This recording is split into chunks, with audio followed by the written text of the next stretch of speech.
You're listening to the Physio Matters podcast, this month in association with exerciseprescriber.com, and this is session 71.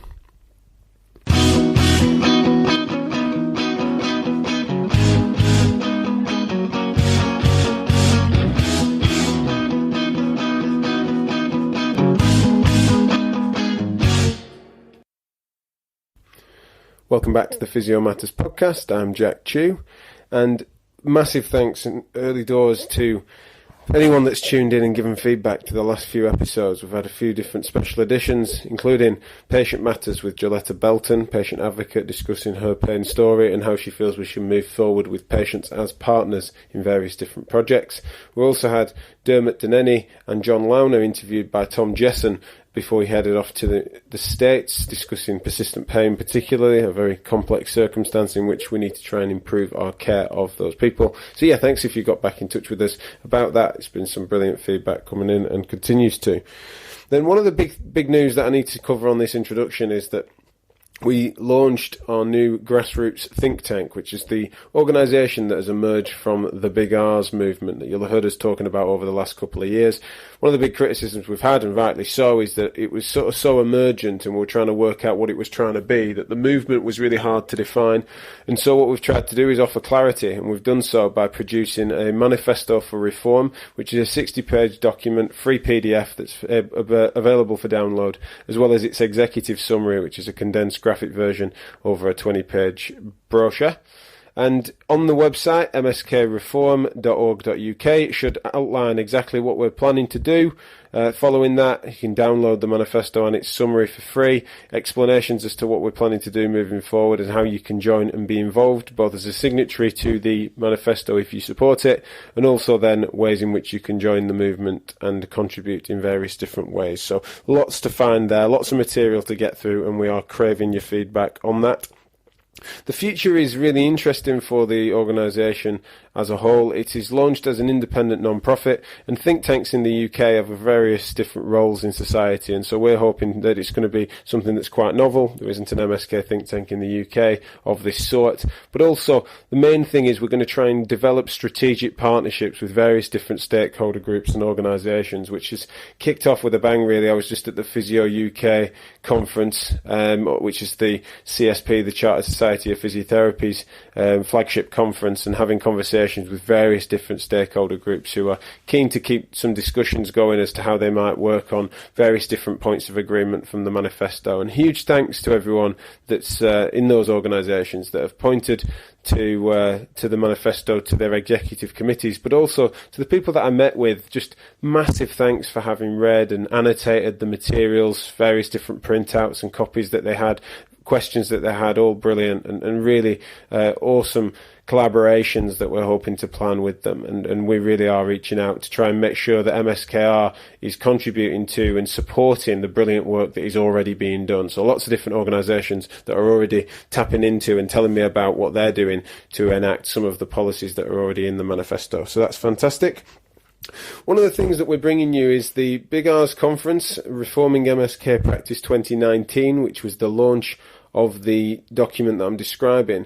Also involved a session in it with Giles Hazan, who is a GP with special interest and an MSK clinician who's a doctor, who essentially, I'd had a back and forth with him, as it explains at the start of this broadcast, where realistically we just disagreed on a few bits and pieces, but we were doing so in such a cordial manner that we kind of realised that the conversation we were having was really sort of exposing some things that are challenging to talk about, but we managed to chew through them without really disagreeing too much. So it's quite special, and I thought therefore it was smart for us to bring that together in a interview format or discussion format at the conference. So this is a live recording from the MSKR launch Big R's conference a couple of weeks ago. Hope you enjoy it, and I'll see you at the other side. So this is my discussion with Giles Hazan, MSK therapy and MSK medicine, a thoughtful sparring session. We'll see you soon.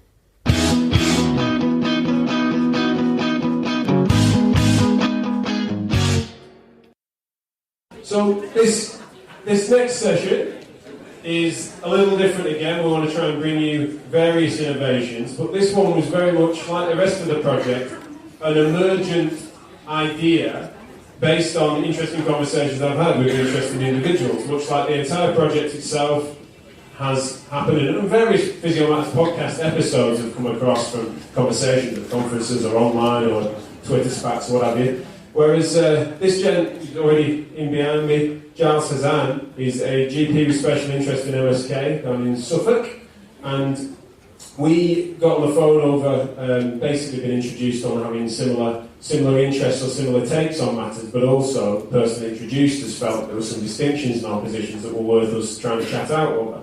And over the phone, it turned out that that was the case. Really interesting and rich conversation in which over an hour and a half or so, it made us realise that this was something that not only were we able to talk about the contentions, but we're also then driving towards solutions. Didn't always agree, but it didn't matter. It was always done in good faith, and we seemed to make great progress in that. Now, admittedly, we could have probably chatted on each week since then, but instead we tried to put a pin in it and realise that some of that could be brought to you guys. At first I thought, wow, that'd be a good podcast. And then instead I thought, no, I want to bring that to a room like this one, in which we can have that out in front of all of you lot, sort of have a back and forth. And the main thing we're going to be talking about is MSK therapy versus MSK medicine. Obviously we need to work together on this. We're reading from the same evidence base. We need to be less tribal, but how do we go about doing that? So we're going to have that back and forth between us, about 45 minutes or so, then we're going to have a Q&A and bring you guys in.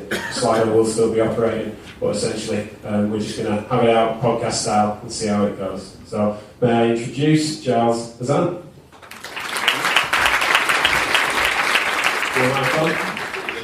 Yeah, mic's on. Good. I work in Sussex, by the way, not Suffolk. Just somebody from the Sussex MSK partnership. Down south somewhere, that's all I've got in my notes. Oh, this is loud now. It's a good start, isn't it? Yeah, I don't can't even get that one right. So, what we know where we know some of the areas we want to travel, but in which order it was a bit of a challenge. But what we decided on was like, let's start where we started, which was contentions with each other's disciplines, right? So, do you fancy weighing in there? Right, okay, it's going to be, your response will be dependent on how cruel and vicious I am then. Right, okay, well, this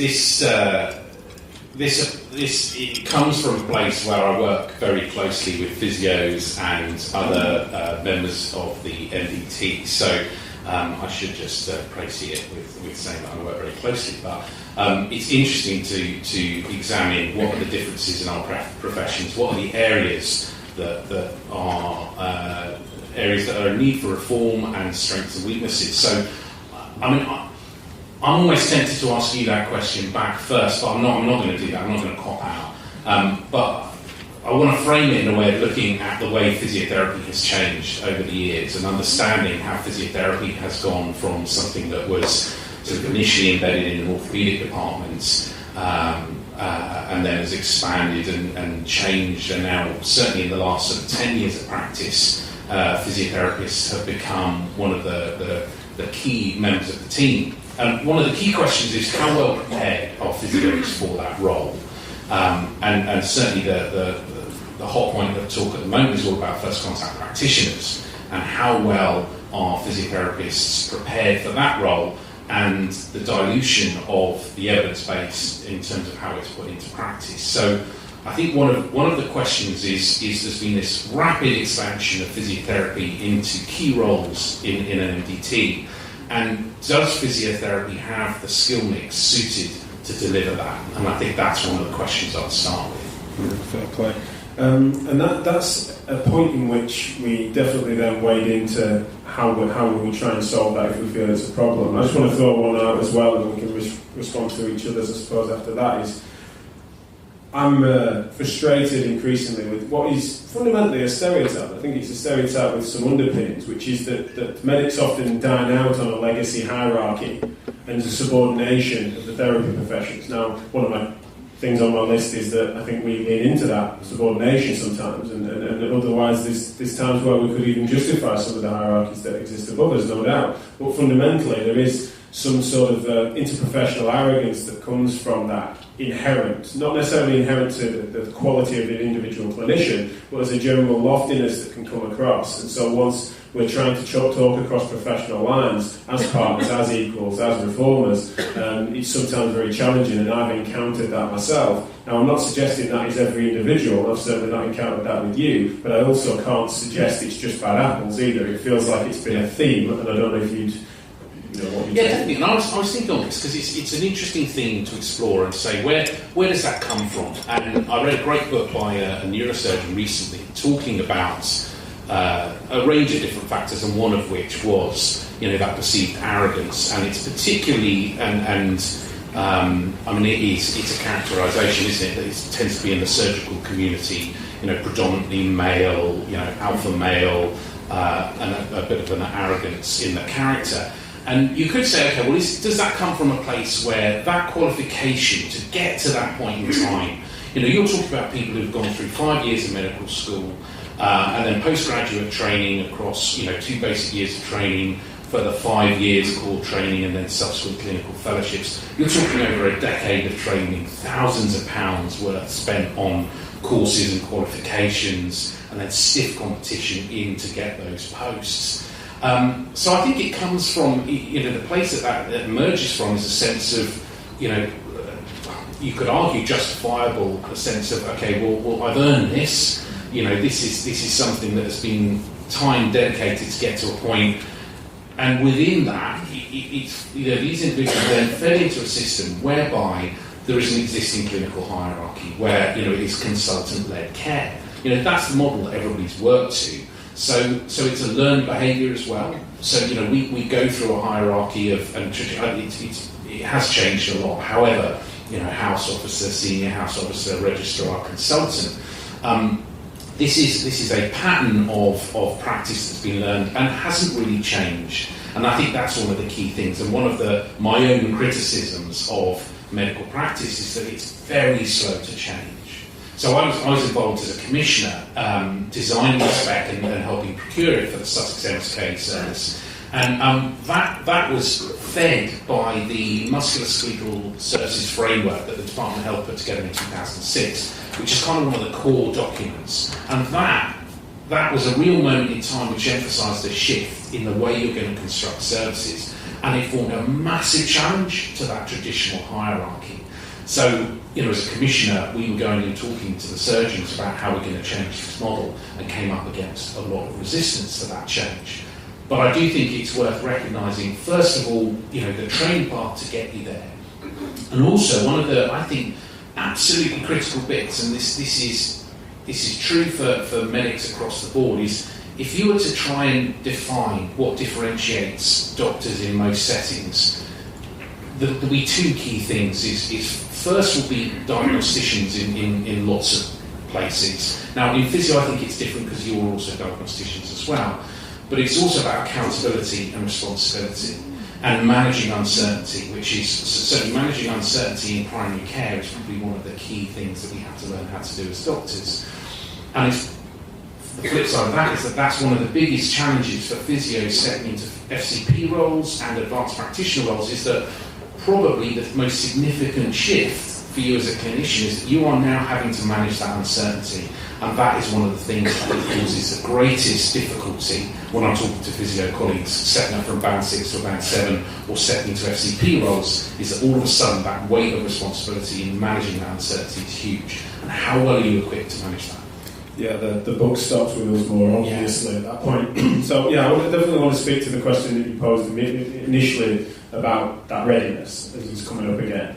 And I think that it maps on to a big criticism of my own profession, and one of the things is it's a bit unfortunate for sorts for this to be ahead of the discussion on governance and some of the things that I know you've read in the manifesto for reform, and obviously some of your thoughts having contributed to my thinking on this as we brought it together and tried to help things flow. But fundamentally, The evidence that we do have doesn't suggest that first contact practitioner physiotherapists are subordinate in their logic and reasoning as it stands. Obviously, we definitely need the larger data set with regards to understanding, but on the safety profile level, it doesn't seem to be the case. Now, that begs the question then, how much of the training that you've described, the training difference that can occur then from a 3-year undergraduate being the only, often, yes, granted, often master's level clinicians that are going into that, but varying master's qualifications of no sort of standardised trajectory. But let's just say then, for example, been offered those posts before, and I don't have a master's, for example, so I've had 3 years training and then a few decent job interviews, but essentially I've been otherwise unregulated, compared to, say, yourself, and say, well, we're trying to compete for similar work compared to the training that you've had. So in that instance, is it that actually we can match up in standards given the right character, and therefore how frivolous is that training? What was that then? What is it about that actually isn't mapping onto the clinical duties? Or is it that actually we are punching above our weight and there's something underneath it that physiotherapists really, especially en masse, not just unique individuals that are particularly good, is it that do you think it's that we actually, there's a lot we're hiding underneath it?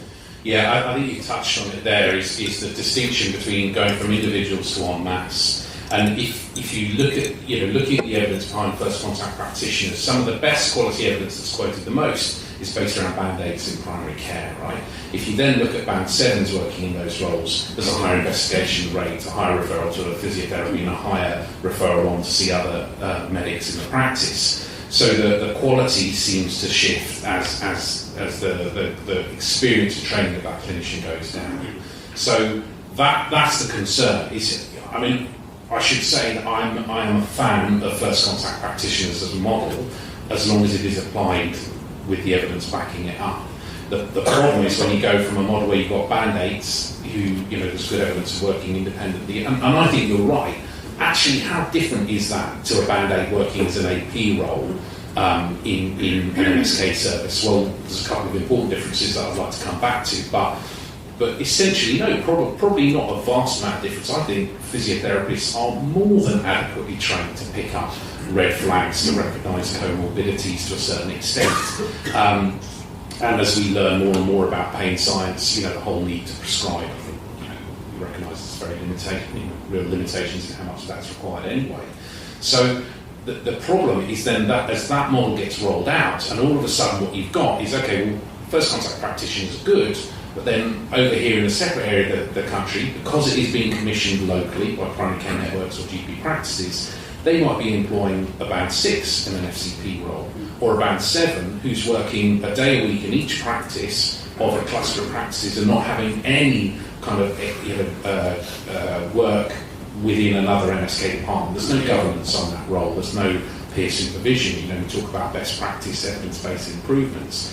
That individual may just get lost. And so I think that's one of the worries, is that whilst the model is sound, I think, the evidence base supports the original model, it's how it's then rolled out into practice that it's going to come at risk. I think one of the things as well with FCP is just one example of, and what we could say similarly with APP work, any time in which there's some cross-correlation between, say, registrar roles and working side by side, room by room, often as an MDT and often work well in that small team, but sometimes those distinctions are still relevant. So one of the things I want to ask you then is, with regards to the ways in which we could have appropriately then stepped into a training model that is appropriately matched, so that then there isn't those question marks over, is the training crap as I'm at, is it that the training is not actually up to much and therefore the distinction, you guys don't rise much higher, or is it that actually we're just hiding it and we do need to put some work in and get some certificates?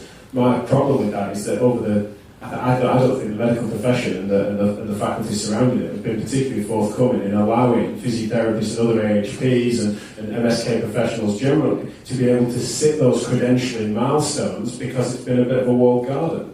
Yeah, and certainly I would be the first person to hold my hand up and say that has been something that I've been battling against for the last few years, is that we talk very comfortably in this setting about MSK medicine, but what is that? That's not a defined speciality. There is no Royal College of Musculoskeletal Medicine. It's rheumatology, it's orthopaedics, it's sports and exercise medicine, and the rest. So The challenge for me is that I'm not an elite athlete. I think you can probably recognise that right from the outset. How dare you? But equally, one pathway through is the sports and exercise medicine route, and yet you could argue that training route equally doesn't necessarily prepare you very well to manage not even the non-elite athlete or the weekend warriors, but the vast majority of what we're seeing in terms of the majority of chronic pain, majority of axial problems. So there is a massive need for that accreditation process, not just from a physiotherapy perspective, but across the board. And I think there is a lot more interest in that now. So I think this movement shadows a lot of discussions that are going on outside that I think are quite exciting to explore that. Yeah, certainly got our conversations probably since prep for this that's been going on, and as MSKR starts to understand where its position is and where it can influence things, I know those conversations can develop, and I know you're not a barrier to that, but similarly it's good for you to understand that historically that has been one of the things, I do find it a bit suspect when sometimes saying similar messages to me, but there's some doctors that will throw their hands up and say, well, who are they? They've not got the qualifications really to justify competing with me on this. There are also some of the same voices that were the ones that were stopping us being able to do that, and some of the leading lights in the therapist professions, which of course some in the room were no doubt, there's no way that they hide it. There are some hiders, but generally speaking, I think there's been people that would have loved to have jumped through whatever hoops were required to show their quality in that direction, and so I'm glad that we could potentially move in that direction. One thing I was going to try and see what your thoughts on were. I think that as the evidence moves towards functional scalable rehab, as the manifesto sort of centres, especially in and around the excellence chapter, it does really nod to this notion where there's an awful lot we have in common when we read the evidence base and we understand that trying to help someone to scale functional tasks that are meaningful for them in a context that's relevant to them.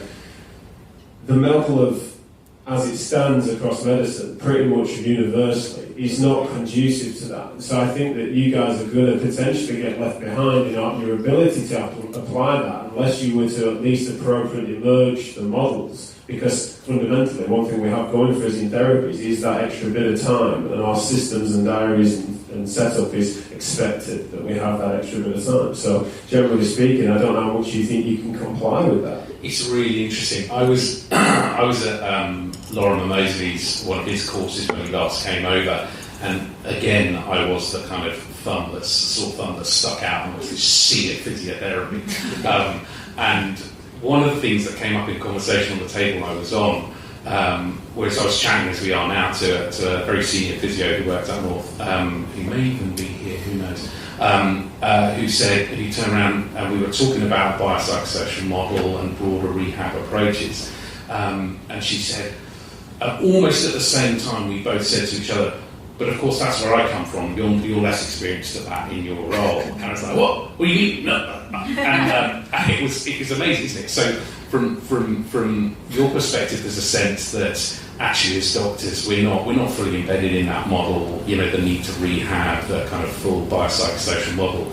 And yet the flip side is that I look at physios and I think, okay, so what's your about 3 years of training? Where's the psychosocial model embedded there? How much of your physio training is all about the biomechanical model, the pathoanatomy that's going on in tendinopathy and other things?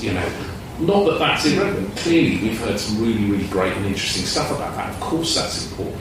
Nociception still matters. I'm not doubting that, of course. But if I compare that to the medical training where I taught at Brighton Medical School for a while, and year one, almost day one, they're getting teaching on consulting skills. There's a lot of psychosocial stuff that goes into that. I did a degree in psychology, so I went through med school on the side, and it's sort of accepted, certainly in GP land, that we are the fluffy tree huggers. I started off being going down the surgical training route, and then went straight from cardiothoracic surgery into care of the elderly, and went to a GP training session. But the first thing that happened was that the GP trainer picked up a guitar and started singing the song. I almost passed out in the corner. Every orthopaedic cell in my body was, oh my God, But during the next few years, I kind of chilled out a little bit and I embraced the tree hugger lentil eater within me. And that's very much part of the model of primary care, is that it is psychosocial. I worked for 7 years as a partner in New Haven, very much not the jewel of the South Coast, and psychosocial stuff, social deprivation, I'm probably not allowed to swear, am I? Let's call it bad life syndrome. That affects probably 30-50% of what I was seeing. So for me, I was living the kind of psychosocial model and the need for lifestyle change and behavioural change. So the suggestion then, when I'm having these conversations, that actually no, that's the remit of physio. So we get 20 minutes, half an hour. Well, let's look at the standard physio departments. The privacy screens, it's curtains, isn't it, mostly, right? So you've got band 5s and 6s working in physio departments with, I don't know what the standard physio appointment is, 20-30 minutes? Yes. Yeah, thereabouts. In a busy room with little curtains surround, let's go into psychosexual history in that sort of setting, that's really challenging. And in an environment where the focus is probably going to be shifting more into pathoanatomy. So, you could quite reasonably argue, well, hang on, how about a GP with a 10-minute slot? How much can you go into there? Well, one of the benefits, curses in GP, is that there is absolutely no threshold to access. The only threshold is time. So we will see patients again and again and again and again and again. So accumulatively, we get a lot of time, we get to know people very well, potentially. So I kind of reject the concept that medics and particularly GPs don't buy into the need for a broader rehab model. I think there's a recognition, particularly in primary care, that we need to move away from medicalising. We need to move towards deprescribing. There's a big emphasis on opiate reductions and a real growing recognition of lifestyle medicine and upstream medicine. All these fancy terms that come in. So I think we're there. What I think I would agree with you is that most GPs wouldn't have the first clue what happens in physiotherapy. I think in terms of structures, I think we agree, and potentially, it's been certainly a great answer anyway, but the question, I was more thinking about the fact that those sessions, as us therapists sort of move towards this exposure-based rehab approach to the actual application of care, rather than it being the models and embracing the models, I don't think I'd have been so bold as to say that, especially, I agree, I think that the medical practice and training and certainly the next generations and the consulting skills and stuff, I think you guys are probably ahead of us on that, and that's fair. It's more the application of that training with someone in a gym. It just feels like there's an equipment issue in terms of resources, and I don't mean literal equipment, I mean just the structure being conducive to that rehab-centric approach to the actual delivery of treatment that I was sort of more meaning. And I think that's where if me and you were working shoulder to shoulder, seeing the same caseload for care, not for triage, not for FCP style stuff, I'm just meaning that me and you were in, let's say, APP roles together, called different acronyms, no doubt, but generally speaking, that's where I feel that the standard medical model of actual delivery is it's conducive to intervention more than it is rehabilitation. Yeah, no, I definitely recognise that, and I think there will be an inherent bias in where you come from, and you could argue in some ways we're the victims of the design of these services. So if you look at a standard MSK service, if you've got an SEM doc, a GPSI in a service surrounded by half a dozen APs and a few others, the patients that go to the doc are the ones that may be sent for an ultrasound-guided injection in certain circumstances. There's a question over that skill set. What is it that a doctor adds in those environments to a rehab environment? Well, in some settings, of course it's not limited to doctors, but in many cases, they're the ones that will the ultrasound probe, they're the ones that will have the needle or the prescribing factors. So inevitably, it kind of becomes a more interventional role by design that way.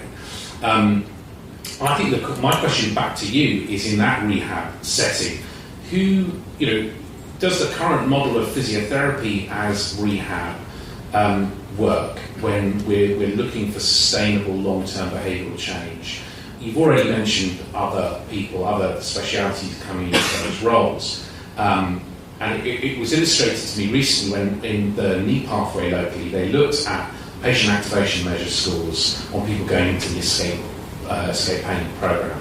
And what they found is people with high levels of activation, self-reliance, all of that sort of stuff, actually had worse outcomes having gone through an escape pain program, which sort of suggests that there is a risk in a rehab setting that we can still medicalise people, shift that locus of control away from them, and potentially de-skill them. So with rehab as a longitudinal rehab approach, role for strength and conditioning coaches, role for community exercise programs, do you think that's where this is evolving towards, and does that threaten physiotherapy as the owners of rehab? I think yes, it does, in various ways, and for the better, in my opinion. There is I'm going to be the cringy guy that quoted himself in the document in which he quoted himself. That's like extra cringe, but essentially the piece in which, a tweet of mine essentially, in which, to my mind, the professional tribalism within the classically MSK professions is art. To my mind, I use the equivalent of it being party over country. This idea that essentially if we're there to try and care for the vulnerable individuals in which we serve, then fundamentally the fact that there's very rarely a distinction worth making is being made as a priori to the actual care delivery. So to my mind, yes, I think physiotherapy generally would be, if they wanted to be gatekeepers to it, then they would be threatened. Fundamentally on a workforce level, I am actually also sometimes unapologetic of being a bit physiocentric with some of the language, unapologetic in the manifesto that certain things are a bit physiocentric. Governance chapter, for example, unapologetically suggesting that is something that we need to refine, purely on numbers. And that's why it's silly of us to be tribal about it and pull up any ladders or potentially not blur the lines where appropriate, but also as much as anything, we definitely need to recognise that if there is relevance to an identity, or there's a legacy underneath that title, or there's an association in which case the public might have, the physiotherapy, it may well be that we can lean into that and instead open it and broaden it rather than disparage it. And so, whilst threatened, I think threatened in a good way, but also in a way that we also recognise the workforce numbers that are available to us for reforming physiotherapists and reforming MSK generally, inclusively. I think that's the answer. The other point of your question with regards to the which I've managed to forget now, sorry. It was bound to happen at some point, wasn't it? When the tables are turned and you're the interviewee. I know, yeah, you asked me a question, that's not the point, is it? I recall what it was now. It was this notion that MSK physiotherapists, and does that necessarily translate to outcomes? You were suggesting that it's not as if I rolled off my tongue about functional, scalable rehab and things like that, and you rightly just said, does it work? And that's totally fair. But to my mind, as a thorough reading of the evidence base, having heard what everyone Neil had said earlier, and also what Neil will be no doubt going into tomorrow, to my mind, it's a sensible and plausible reading of a complex evidence base amongst trying to treat complex people. And fundamentally, even if it doesn't, it's definitely a better guess than interventional medicine. And that's why, to my mind, leaning that way and trying to create structures that might best support that, then doing the pragmatic RCTs on population level studies and things like that try and help to justify that, we at least need to give that a whirl. That seems smarter than us trying to squeeze into a model that's conducive to interventional care and then trying to squeeze rehab into it. To my mind, that's why I use the language of reform so much, is because realistically it's not fair on the clinicians that are trying to do things differently to have to do so in a legacy model that's not fit for purpose.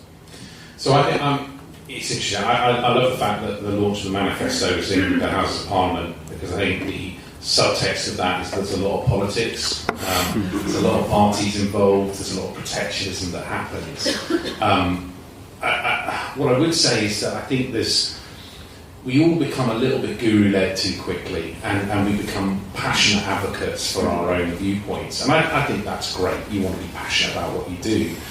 But, listening to Neil and Seth and, if you look at the NICE back pain guidelines as a good example, yes, there is an emphasis away from interventions, and I think not unreasonably the accusation can be levelled at MSK docs about being too quick with the needle, the knife or the prescription pad. I get that.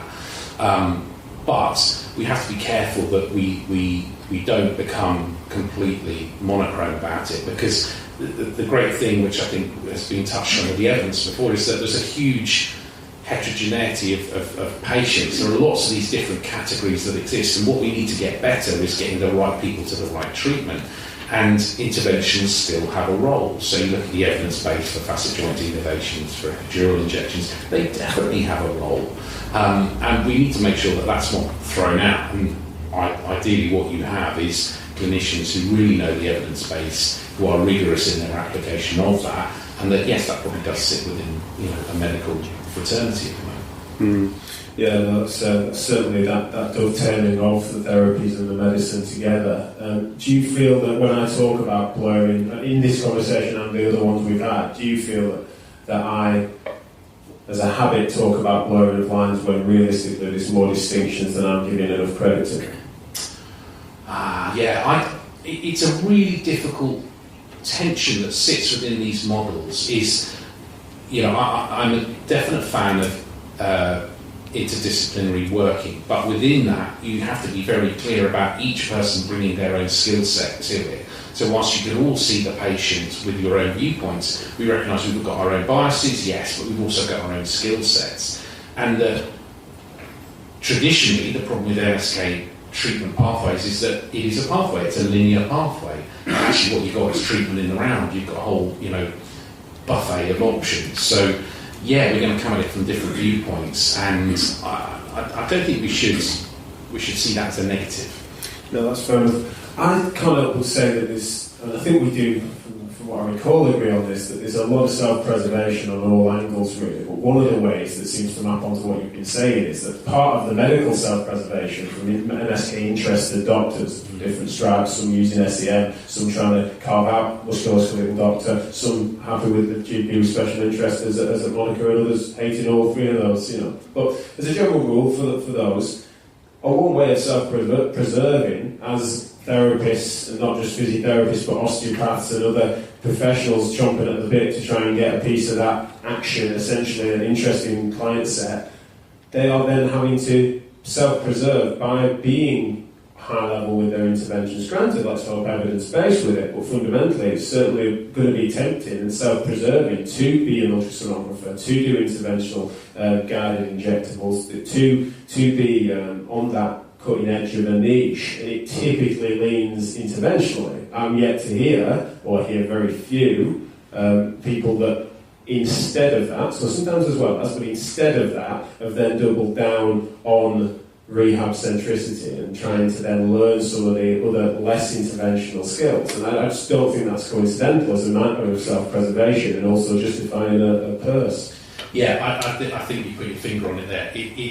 And my own journey in this has been, as I'm sure many others in the room would recognise, is that sense that you try to identify what is it that sets you apart. So I went down the road learning spinal interventions and was looking at ultrasound and prescribing, all this sort of stuff.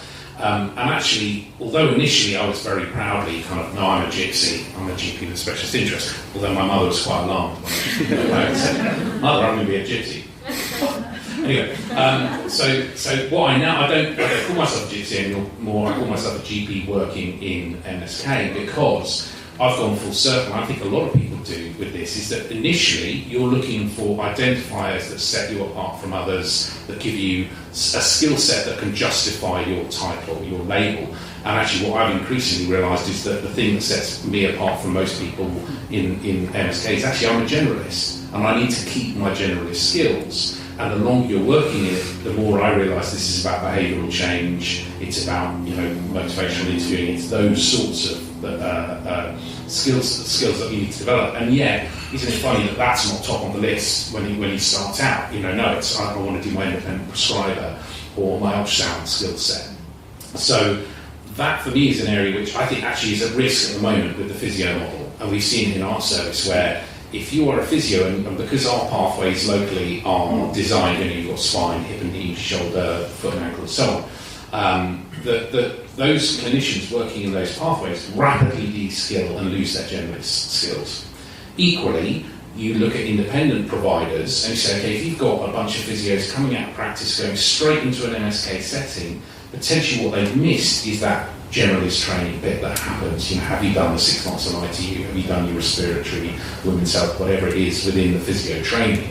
So that's the other risk, that as the physio remit expands and develops and then into these advanced roles, what you don't lose is the core of physiotherapy skills, and that's true across the board, medics and non-medics. No, for sure. That's the point. That's definitely the point of unity. I've got that there as a note for myself as to what I feel frustrates me about sometimes musculoskeletal therapy generally and physiotherapy specifically. Is this failure to recognise that central foundational point? And we've really tried to detail that, and it took us. We were at great pains to not be too narrow with defining what we're saying was clinical excellence, but also not bottling it like most people do, and not willing to state what this is at least less bad than this. Right? So generally, I do agree with that. I think you don't want to lose the core of what it is that makes it great, and what it is that means that the evidence feels like it is turning in our direction, and we don't want to lose that just by being self-depreciative too much and down out on that. And I'm often, as someone who's a willful critic and self-critic of both my profession and anything surrounding it, fundamentally, around a Physio Matters podcast, I do think that it matters, and I do think that it's got a real central role to play in these reforms. But as a general rule, I just think that we've got to not shy away from the conversations that might challenge the direction of travel that's just been assumed. And there has been a lot of assumptions. I thought I could maybe try and move us towards this idea that some of these changes, some of the moves for APPs, initially ESPs, into classically orthopaedic registrar roles that were then seen as it. And similarly, I feel like it maps onto some of the FCP conversation at the moment, where whilst some people like to pretend that this is just us all stuck around holding hands singing Kumbaya because we're all friends and no one's competing with anyone, the GPs and all medics are absolutely fine with it and don't get flustered by it, and similarly all physios aren't chomping at the bit to have some of that workload and some of that pay. We know that that's between me and you, we don't need to go there now because we've been there and understand that neither of us are naive enough in that direction. But I want to ask is whether you feel that these are true solutions from emerging problems, or is a lot of it political opportunism in which fundamentally it's a way of providing cheap doctors, it's a way of solving these problems in such a way that can sometimes undermine quality? Well, yeah, I think we can be realistic about it in that, fundamentally what a commissioner's looking at, what's NHS England looking at, of course they're looking for a low-cost solution. It'd be naive to think that doesn't play into it. But let's be very clear, there's more than enough work to go around. The venerable Jeremy Hunt promising us an extra 5,000 GPs a few years ago. Well, funny enough, that never turned up. So, really, I don't think we need to be protectionist of the workload. And most GPs, you will find welcoming this with open arms. So, I don't think that's an issue in that setting. I think this is just about thinking, okay, so what are going to be the levers that move us forwards from here? Because I think we've kind of talked at length about the traditional hierarchies. We talked about protectionism, but I'm really interested to see, okay, so what's going to move this forwards? You've got a great vision in this manifesto, but how can we start to see change, on a wider playing field across MSK care? And I know there's probably a few thoughts you've got on that, about how you start to link in with other specialities. Because this has been a bit of a wedge issue between us to some extent, where admittedly we only fall one side just a bit, but we've both been on a bit of a journey with this question: is what is a vehicle or a style or a model that is conducive? And that ended up being, I was suggesting that it needed more obvious unity in which it kind of didn't have as many distinctions, and you felt it actually needed a pathway in which those distinctions are more declared. But actually, we weren't far apart, but it was just that I'd been where you were and you'd been where I were. So where I've ended up, somewhat persuaded by you, is that I can't help but think that might be a local devolved issue in which there's certain services, there might not be a blueprint that's even 80% compatible from place to place and service to service, because of the way in which there might be so many significant local needs depending on the demographics of that area that fundamentally it needs plenty of flex, and sometimes it might need for appropriate shoulder-to-shoulder working in which it really didn't matter as to which Jack and Giles you saw with regards to what their professional stripes were, whereas in other circumstances, also even within that service, other circumstances, or potentially across a few borders, would mean that those distinctions were actually relevant, and that's okay, and the pathway suits that. So I've ended up probably trying to sit back on that fence, but recognising both sides, both models. I certainly think that at least an organisation, be it this one if it works or another, need to try to build a broad church in which people work under partnership, especially then leading with patient voices, educators, students, and trying to make sure that we all be a bit more humble and realise that we don't know as much as we ever thought, and therefore why not have more voices at the very least and curate that sensibly, approaching things in good faith. To my mind, that is an essential part of it either way, but the model that emerges to kick us on, yeah, admittedly, you persuaded me back onto that fence, I think. I think that the critical bit there is, for me, this is moving away from trying to kind of banish all differences and pretend we're all the same. You know, sure. Everybody wearing the same, I was about to say same branded T-shirt. I've really, sorry, that, you know, yeah. It's a good brand. Oh, I agree. But that thing that you can get in a lot of hospital settings, and you see it in nursing care as well, where there's no distinction between the different kind of clinicians. They're all wearing exactly the same uniform. And actually you can see what that's trying to achieve, but actually you lose the fact that we do have different skill sets. And actually those differences should be celebrated and championed, but you can work in collaboration. So I think the principle for me, is not about saying, we're all the same, we can all do it together, it's great, because you're just going to get those natural tensions that will lead to a dissolution of anything like that. I think it's about celebrating the differences. This is all going into a bit of a Coca-Cola sort of sing-along in a minute, isn't it? Hands around the world and all that. But, there are important, significant differences that need to be identified, championed, celebrated, but then it's about working in collaboration. So that's, the best teams of all of us here, if you're working in an environment where, I work alongside APs, I work alongside psychologists and OTs and physios, and it's a brilliant working environment where all of us, I think, have a bit of respect and, more importantly, understanding of what we all do, and that's the bit that's missing. So it's got to be about how you get more people working together. Now, it could be learning together, so I think interdisciplinary learning is a really important lever here, but I think interdisciplinary working, so not the kind of poorly digested model of an MDT where you've got people working in an MDT, but actually they never talk and they're in different sites. It can be done badly or it can be done really well. Do you think that, because I agree with that significantly, I just think that sometimes I am accused of trying to not say I don't respect those distinctions when I think they're relevant, but actually, I think we should, if anything, sometimes make that point more overtly so that it's clearer. Yeah. So there are times where it's this lumpers and splitters idea, and to my mind that it's very context specific to the question as to where I end up on that. However, I do think that, I wonder if it's, say, a paranoia of mine to think that actually these things, I personally feel that some of these things go so unsaid. Some of the distinctions sometimes are highlighted, but the similarities aren't, and then vice versa, where fundamentally getting all the cards on the table, as I alluded to earlier, sometimes is a struggle, because it feels like sometimes there is those things we started with, those sort of tribal lines that sometimes run deep, or the legacies of how things have been, and the pathways don't always cross over perfectly. So, I wondered if you feel it's actually something that's easier to talk about than I'm inferring, and that it's happening better, and the conversations are actually not as fraught as I thought. No, I think you have to move it. You have to move this conversation on. It has to be something where, like I say, what is going to make that change? So yes, a lot of it goes unsaid, but you're only going to get a difference if people start working together and learning together and understanding each other's roles. So, there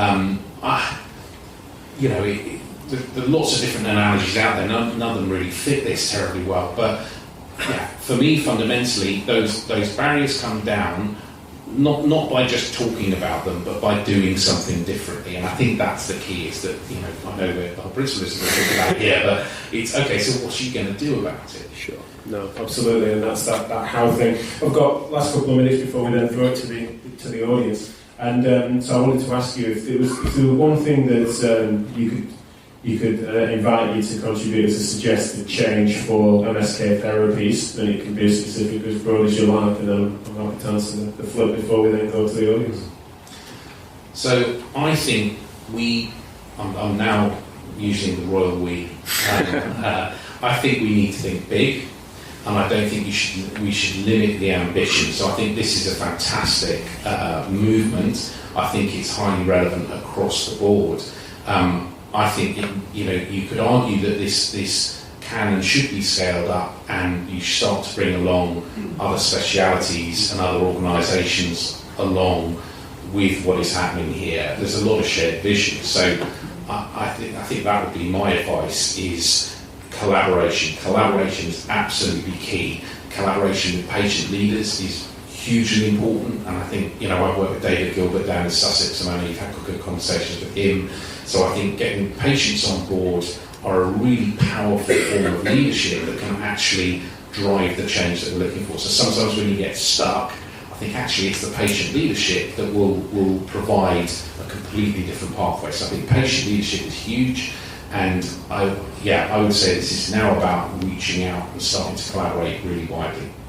Yeah, I can't help but think that my answer to what I would suggest to the MSK medical fraternity is something similar, in that, please don't pull the ladder up, please do open the doors, whatever it might be, and overusing various analogies there, but generally speaking, there is an openness, and it doesn't mean that we're suggesting that we're all going to agree, but we're suggesting that this is something we can collaborate on, and there are providing organisations, and sometimes it might even take for new ones to have no barriers to entry for all professions and patients and policymakers and educators and students and all that sort of stuff. This idea that fundamentally it's about interested parties that are keen to solve some of these problems, that are willing to say some of the things that might be awkward, but they're important, and if they're important enough, they're worth doing. So I hope that by both of us trying to conclude the same point, and that was accidental, by the way, I promise, but fundamentally, this idea of collaboration being at the heart, and to probably reach out, there's more hands reaching out to you than you realise, and hopefully that's obviously only one vehicle of it, but hopefully the MSK reform movement, as well as partnering with the other organisations that are also in a similar sort of thought at the moment,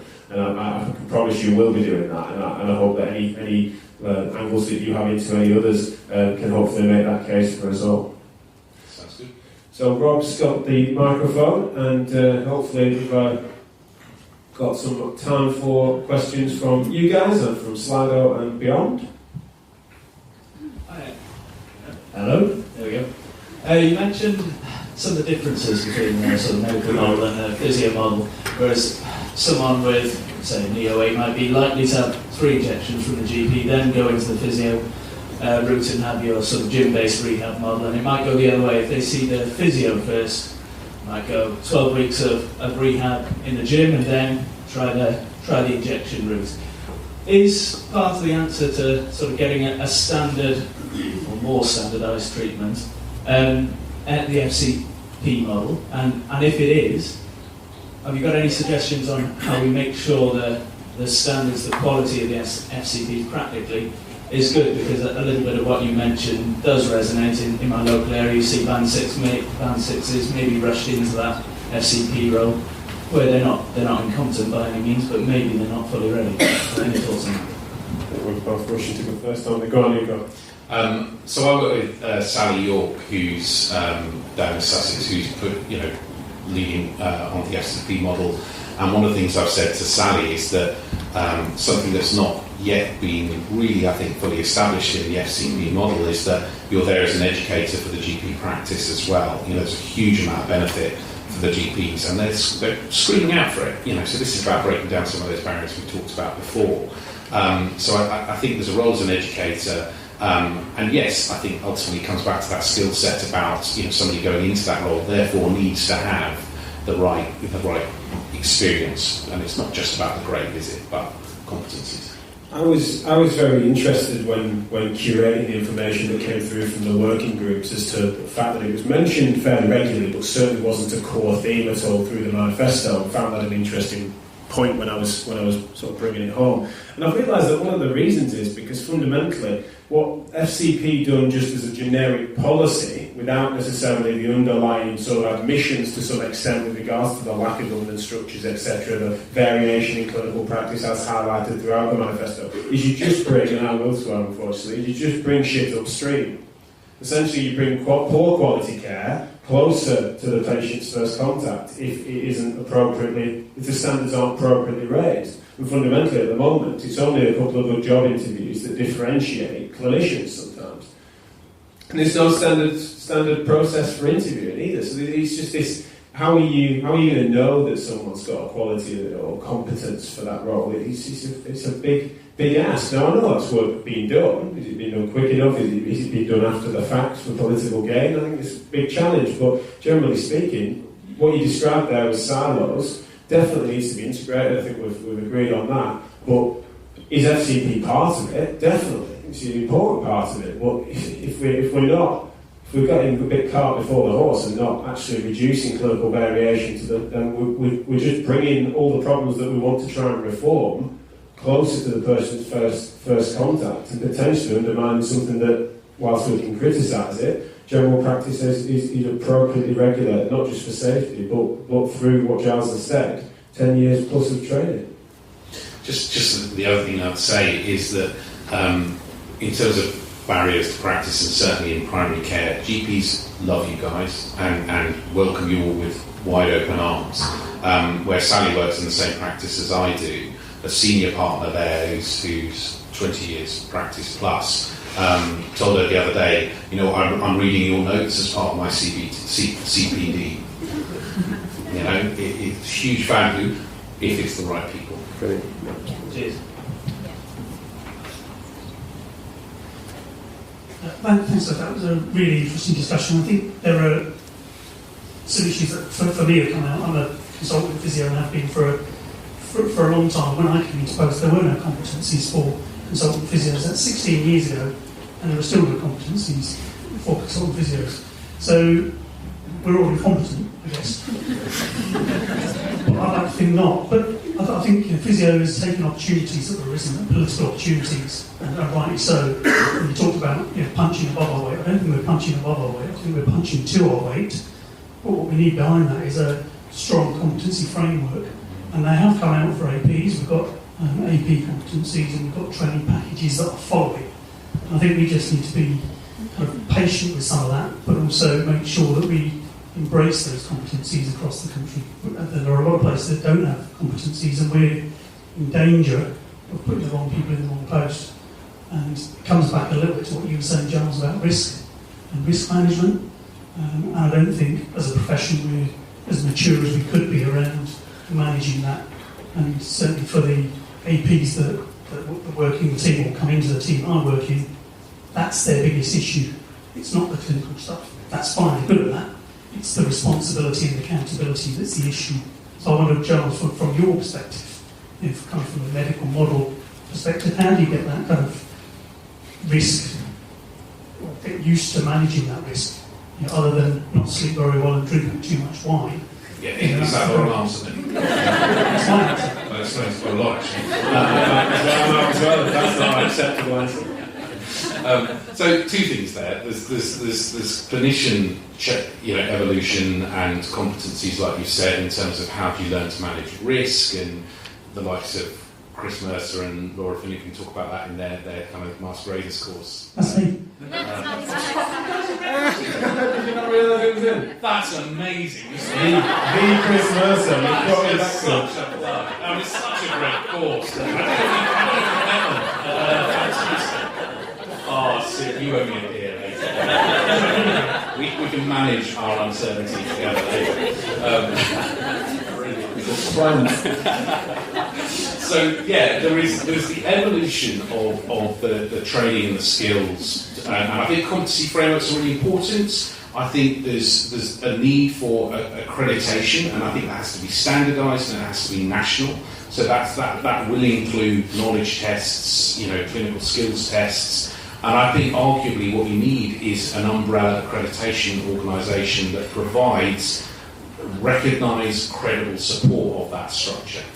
Do you think in terms of that, I was thinking more of someone like ARMA, which is a multidisciplinary, interdisciplinary organisation that would be ideal to manage that in a way? I think ARMA have a role for dissemination. I think they would say their remit is dissemination of information and support. They're not an accreditation organisation. I think to have something that has credibility clinically, you're talking Royal College territory, and that's something that I'm working on. One of the things I'd want to add to that as well is that when I've come to realise in this, especially with weighing in on this in this project, not just building into the manifesto and stuff, but just talking about big R stuff, what emerged and trying to get ahead of it, is that I realised what the biggest wedge issue was between this movement, this group of people, about 1,500 people that have then contributed to it in various different ways, was that if given, I was trying to put it into one sort of wedge, and it seemed to be that if, as it stands, MSK services were to just be proliferated overnight as they are, so more of this, would that be a net good for society? And I found myself and those involved typically saying no when I asked that question. Various different feedback calls, bringing some of those the people that just spot check calls following conferences and speaking to contributors, typically just saying, I'm not sure, it might be, but generally speaking, just more of what is now might not be. Whenever I spoke to any of the legacy organisations or anyone that's been involved in those things, is that they have to proceed, and I understand why, under this notion that because sometimes it's got to be cart before the horse, they've got to take a risk, is that when asked that question, is more of what we have now a net good for society, without any change, without any reform, just as is now, just more of it, would that be a net good for society? They have to proceed with a yes. And so fundamentally, why some of the questions are worded as they are, I wouldn't necessarily disagree with anything you said before your question, Chris, but at the heart of it is that I'm personally not willing to proceed on the assumption that just more of the same would be okay. So at the very least, we need to be asking the questions, and fundamentally, let's not pretend those questions aren't controversial. It's bizarre. It's fundamentally, it does agitate, it does rock the boat far more than it is, and to my mind, they're not particularly edgy things to say. I think we've got time for one more question before lunch, and Angela's got the microphone here. Hi, it's Angela Power. Just maybe for Jack, and it may be something we take offline, so lunch is ready, but how do you see the reforms transferring across into other aspects of musculoskeletal physios that don't necessarily work in the NHS? So occupational health, for example, where we have competencies to RACPO, we act as first point practitioners. How do you see that transferring across rather than just being quite NHS focused? Yeah, well, it's absolutely inclusive of Occy Health, and also I sit here no longer working for the NHS, reluctantly to some degree, having gone down to 2 long days and then eventually prized away from it just because of my various different roles. Certainly not closing that door, by the way, but at the moment I'm not. But fundamentally, I see nothing in the manifesto that I won't be able to integrate into my private practice and any future work I do. Similarly, any clinicians in here I know aren't just NHS. Essentially on a workforce level, it can sometimes seem a bit NHS-centric because of the sheer volume of that being where most musculoskeletal patients in this country go and seek care. But to my mind, it's incredibly compatible. Where there might need to be certain things sharpened, I think as an organisation we'll be able to be very versatile and produce resources that can help people to understand how this translates into private practice in such a way that doesn't mean that those distinctions are that relevant, but where they are relevant, we can make those points. And Occy Health's a great example where fundamentally that's where people in Occy Health, in factories, etc., have been doing first contact for some of the longest roles. Let's not pretend that that's, especially because these are, the argument in musculoskeletal private practice such as mine is that mine's a typically more well population than when I was seeing people as an ESP in NHS. Occy Health, for example, I think bridges that gap because you've got otherwise unwell factory workers going in for first contact musculoskeletal assessments all day, every day. And so to my mind, it's very compatible, and hopefully, we definitely can talk afterwards, but I'll be trying to drive that home, certainly in my concluding remarks tomorrow, how we as an organisation are going to partner with the armors of this world and the like, we hope, if they are willing to hold us hand on it, generally speaking, we want it to be collaborative. We're not going to do it on his own at all. If anything, we just want to be another vehicle on this road. Thank you. So Paula, Do you want to say? We've got time for just... We are now. Found time. Just to Giles, really. So I agree, the skilling down and recruiting band sixes, but I do think the commissioners need to take some responsibility of that, because again, they're trying to cut back. But I do wonder if it's a bit like having a band six, I don't know, an F2 versus a registrar. It's that sort of level of competency, and do you think there might be an element that they're not aware of what, just because you're a physio, that means you're a physio, whether you've just qualified or if you've done 8 years down the line. Do you know what I mean? Whether there's some education we might need to do to just say, we know the bang for the buck, but you're better off, like you were saying, having an 8A, because that's going to get you most bang for the buck than completely. I think it's twofold. You're absolutely right. Ultimately, it's and when we talk in broad terms about being commissioners, these can be a single GP practice, it can be a cluster of practices, a primary care network, and so on. So I think there's two things. One is there should be a framework, which is this is the recommended model of how you employ an FCP, and I think probably that needs to come from physiotherapy. And stating, the framework of what you have on your job description is a band-aid. Ultimately, anything less might be a compromise. But it also speaks to the fact that most GPs don't understand what physiotherapy is and what they do. So, one of the conversation points I have with lots of patients is physiotherapy is a speciality, not treatment.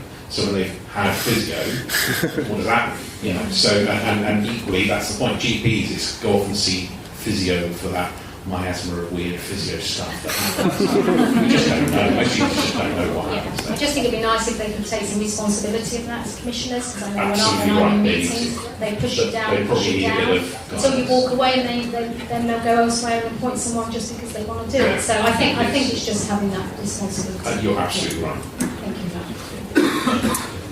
That wraps us up. I'm getting waves from the back, and I know we're eating into lunchtime on, so that should be a delicious feed next door. Please fully vacate this room. We're going to move some chairs around, so please the lobby and there for lunch. Thank you.